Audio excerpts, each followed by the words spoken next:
Welcome to WHHI News. I'm McNair, and here are your headlines. Lowcountry State Senator Tom Davis's signature medical marijuana bill that passed the state Senate last month has been turned down by the State House because the bill would create a new tax, and revenue-raising bills are supposed to originate in the House, not the Senate. That technicality led to the House voting down medical marijuana by a 59-55 vote. The House and Senate have had a contentious relationship the last few weeks, arguing over the state budget and an election bill. The marijuana bill should be effectively dead for this session, but Senator Davis and his colleagues are working to try to keep it alive.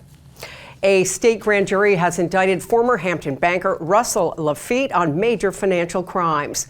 The grand jury also added new indictments against suspended lawyers Alex Murdaugh of Hampton and Corey Fleming of Beaufort. Laffitte, the former CEO of Palmetto State Bank, is facing 21 charges of defrauding victims of $1.8 million. Murdaugh now faces a total of 15 separate indictments containing 79 charges for stealing some $8.4 million from victims.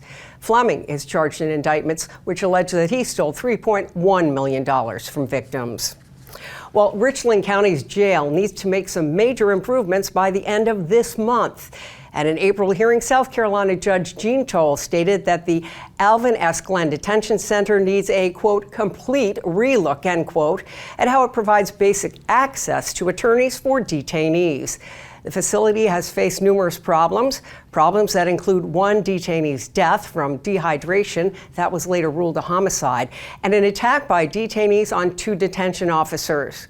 The acting director of the jail says some of the problems stem from a severe work shortage. Currently, there are 74 staff members. If fully staffed, there would be about 250 employees at the jail, which houses approximately 675 detainees. Well, when somebody who's been in the real estate business for 30 years says he's never seen anything like the housing shortage in Beaufort, and he also is on the city council, people take notice.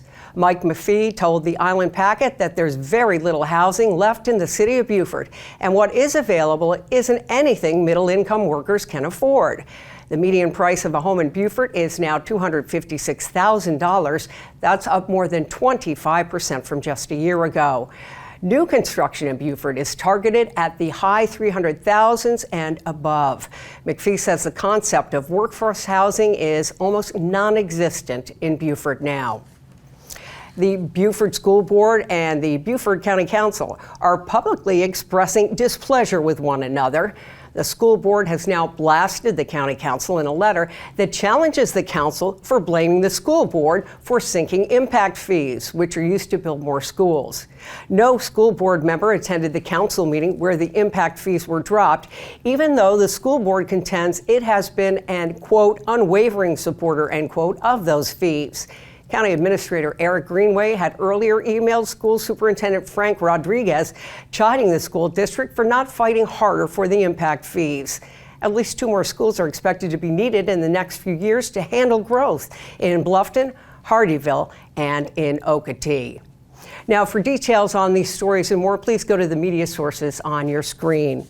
Now we're going to turn it over to Maria for a look at your weather. Maria? Thanks, Sally.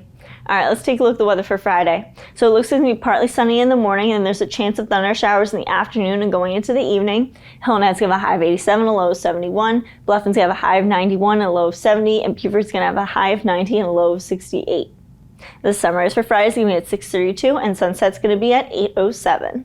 Taking a look at the beach tides, low tide's going to be at 9 a.m. and high tide's going to be at 1:42 p.m. Taking a look into the weekend, Saturday there's a chance of showers all day in all 3 regions. Highs in the 80s, lows in the 60s. Saturday is going to be sunny all day in all 3 regions. Highs in the 80s, lows in the 60s and 50s. And then Monday it's going to be sunny as well, with highs in the 80s and lows in the 60s. That's it for today. Let's head it back to the desk. Thanks, Maria. When we come back, we'll talk to Athletic Director Ron Lewis from Hilton Head Island Middle School. He stops by with some of the trophies his teams have come home with this year. Stay right there.